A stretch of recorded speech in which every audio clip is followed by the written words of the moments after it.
जर मी या व्हीलला असं सोडलं तर ते काय होत आहे, हॉरिझॉन्टल होत आहे. ग्रॅव्हिटी याच्यावर काम करते. ज्यावेळेस हे रोटेट करत नाही त्यावेळेस मी असं पकडलं त्याला तरी ते खाली जात आहे. मी असं हॉरिझॉन्टल पकडलं तरी ते काय होत आहे, व्हर्टिकल पकडलं आणि त्याला सोडलं तर ते काय होते, हॉरिझॉन्टल होत आहे. ठीक आहे, तर ग्रॅव्हिटीमुळे ते खाली येत आहे. तर आपल्याला बघायचं आहे जर मी याला रोटेट केलं तर काय होईल.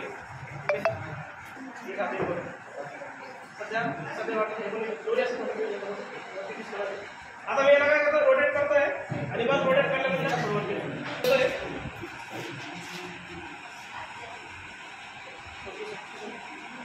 बघा रोटेट होत आहे पण ते ग्रॅव्हिटीमुळे खाली येत नाही. त्याचं कारण आहे अँग्युलर मोमेंटम कन्झर्व राहतात तिथं. अँग्युलर मोमेंटम आता या डायरेक्शनला रोटेशन याचं या डायरेक्शनला होत आहे तर त्या डायरेक्शनला लागतंय.